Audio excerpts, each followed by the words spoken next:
Bom dia, pedindo a presença do Pai, pedindo paz em nossos corações, alegria, muitas felicidades e inspiração para que a gente entenda corretamente a palavra de Deus e a aplique em nossas vidas. Hoje nós vamos continuar Atos 2, versículos de 14 a 24, que é o discurso de Pedro. E nós vamos falar sobre exemplos pecaminosos. A maioria das igrejas falam do pecado do ser humano, que o ser humano tem que ser um bom exemplo, o ser humano tem que ser a imagem de Cristo. Mas o que nós vemos na raiz da igreja e de muitas delas que surgiram depois dessa barbaridade que cometeram com Jesus Cristo, é que o pecado continuou ali. Do que muitas igrejas que surgiram a partir da barbaridade que foi a morte de Cristo aconteceu, foi que elas se adaptaram à situação e hoje em dia elas nem falam dessa realidade cruel com sinceridade, vão passando por cima das coisas e explicando as outras coisas para corrigir os adeptos, mas não para corrigir a si mesmos. Veja que esse é um exemplo pecaminoso, mas o exemplo pecaminoso também, ele é um exemplo ligado com o Satanás. Não é um exemplo ligado com Jesus Cristo. E eu já vou dizer para vocês o porquê. Jesus não pecou. Jesus nos deu o maior e o melhor dos exemplos para a sua igreja. Jesus nos ensinou a pedir perdão, a nos arrepender, a confessá-lo como o nosso Salvador. Então nós vamos ver que na história da igreja, eles começaram acusando Jesus sem causa, o crucificaram sem justa causa. E daí colocaram aquela pedra imensa no túmulo de Jesus, colocaram os policiais lá fora guardando o túmulo, mas de manhã Jesus não estava lá. E aí, novamente, para justificar, colocando a vida dos soldados em risco, o sumo sacerdote mentiu.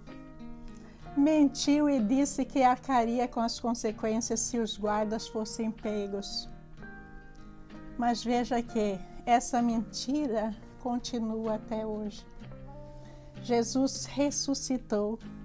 E nós vamos ver que agora, o que está acontecendo aqui em Atos 2, é que o Divino Espírito Santo foi derramado sobre os apóstolos, sobre os discípulos.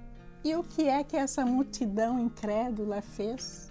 Esses sacerdotes, eles disseram que os apóstolos, os discípulos estavam bêbados.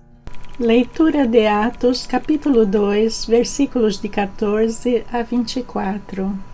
Então Pedro levantou-se com os 11 e, em alta voz, dirigiu-se à multidão. Homens da Judeia e todos os que vieram em Jerusalém, deixem-me explicar isto. Ouçam com atenção. Estes homens não estão bêbados, como vocês supõem. Ainda são 9 horas da manhã. Ao contrário, isto é o que foi predito pelo profeta Joel. Nos últimos dias, diz Deus, derramarei o meu espírito sobre todos os povos. Os seus filhos e as suas filhas profetizarão. Os jovens terão visões e os velhos terão sonhos. Sobre os meus servos e as minhas servas derramarei o meu espírito naqueles dias, e eles profetizarão. Mostrarei maravilhas em cima, no céu, e sinais embaixo, na terra: sangue, fogo e nuvens de fumaça. O sol se tornará em trevas e a lua em sangue, antes que venha o grande e glorioso dia do Senhor. E todo aquele que invocar o nome do Senhor será salvo. Israelitas, ouçam estas palavras. Jesus de Nazaré foi aprovado por Deus diante de vocês por meio de milagres, maravilhas e sinais que Deus fez entre vocês por intermédio dele, como vocês mesmos sabem. Este homem foi entregue por propósito determinado e pré-conhecimento de Deus. E vocês, com a ajuda de homens perversos, o mataram, pregando-o na cruz. Mas Deus o ressuscitou dos mortos, rompendo os laços da morte, porque era impossível que a morte o retivesse.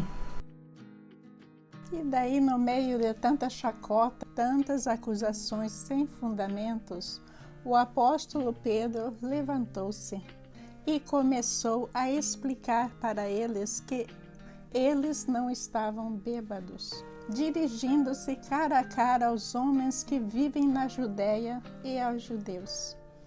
E ele foi explicando tudo isso de uma maneira tão verdadeira, com o poder do Divino Espírito Santo, que no final dessa reunião, nós vamos ver que 3.000 pessoas foram convertidas a nosso Senhor Jesus Cristo e batizadas.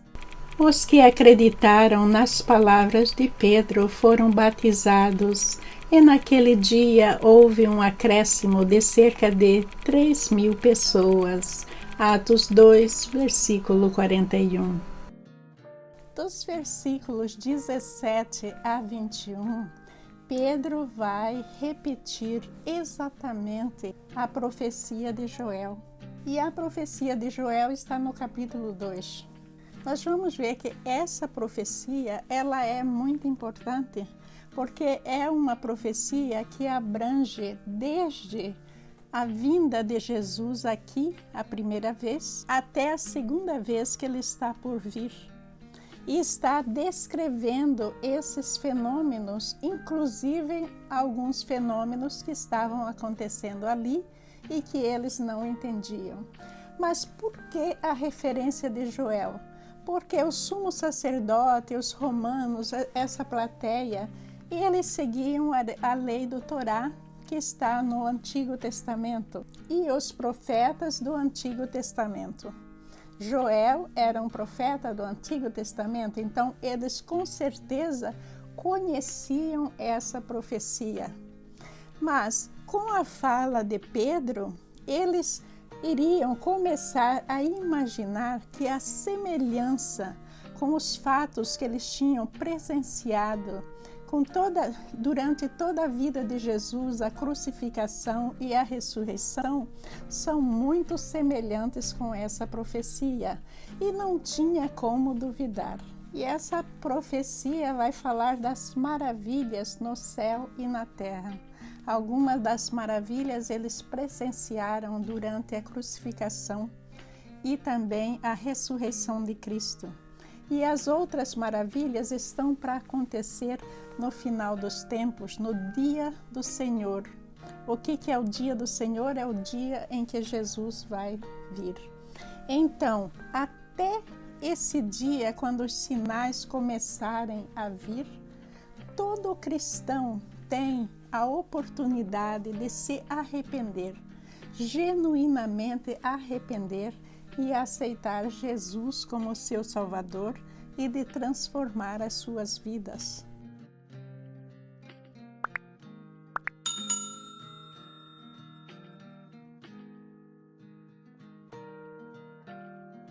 Depois que o reino de Deus estiver aqui na terra, que Jesus estiver vindo, aí já vai acontecer as fases do julgamento. então já vai ser muito tarde. Por isso que é muito importante a gente rever os nossos atos, rever as nossas ações, eliminar esses exemplos pecaminosos de nossas vidas, porque isso é algo muito sério para Deus. Quando a gente faz negócio com as trevas, a gente está distanciando automaticamente de Deus. Deus não vai falar nada sobre isso para ninguém, porque Ele só vai se pronunciar no dia do julgamento, quando essas pessoas vão ser lançadas no fogo do inferno, não é? Pois é crendo de coração que você é declarado justo, e é declarando com a boca que você é salvo. Romanos 10, versículo 10. Como dizem as Escrituras, quem confiar nele jamais será envergonhado. Romanos 10, versículo 11. Nesse sentido, não há diferença entre os judeus e os gentios, uma vez que ambos têm o mesmo Senhor, que abençoa generosamente todos os que o invocam. Romanos 10, versículo 12. Pois todo aquele que invocar o nome do Senhor será salvo. Romanos 10, versículo 13. Vocês acabaram de ver aí o apóstolo Paulo falando aos romanos que as pessoas são declaradas justas através daquilo que está no coração e através daquilo que elas falam. Então a gente tem que testemunhar a verdade de Deus e não a mentira. E a gente tem que ter um coração puro para ser considerado justo. E diz também que quem confiar em Jesus Cristo jamais será envergonhado. O que é que aconteceu com os judeus, com a igreja da época? É que eles tinham vergonha de Jesus, porque Jesus nasceu num lugar muito pobre. Jesus nasceu sem poder nenhum.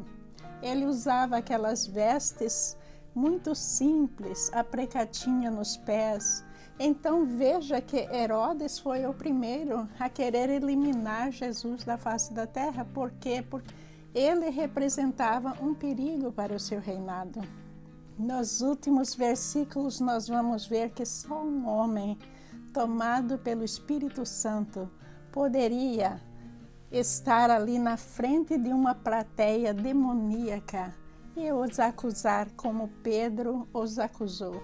Pedro falou diretamente aos homens de Israel que causaram a morte de Cristo, que era um inocente, através dos romanos. Aí são duas facções religiosas de onde muitas igrejas, como um leque, começaram a espalhar por todo o mundo. Mesmo que a morte de Jesus, todo esse sofrimento, tivesse sido aprovado e predestinado por Deus, isso de forma nenhuma isenta as pessoas que cometeram essa atrocidade. Porque se isentar, ele vai colocar Deus numa categoria demoníaca. É errado a gente pensar, estava predestinado para acontecer, então a igreja foi guiada por Deus para fazer isso. Não, de jeito nenhum. Acontece que Deus sabe de tudo. Antes dessa predestinação, ele já sabia todos os passos desses seres pecaminosos aqui na terra. Ele já sabia tudo o que iria acontecer, como sabe até hoje. E a coisa que mais intrigou essa população incrédula é que a morte não pôde deter Jesus. A morte podia deter qualquer um deles, mas não Jesus. Que Jesus, quando eles acharam que o corpo dele estava lá na catacumba, jazendo, Jesus já havia ressuscitado. Jesus estava vivo e vive até hoje. Glórias ao Deus vivo e misericordioso que vive entre nós, que nos capacita a fazer a sua obra em glorificação do seu santo nome. Que Ele nos capacite cada vez mais a viver a sua verdade e a deixar os exemplos pecaminosos do lado. Muita paz, meus irmãos. Que Jesus nos abençoe abundantemente. Amém.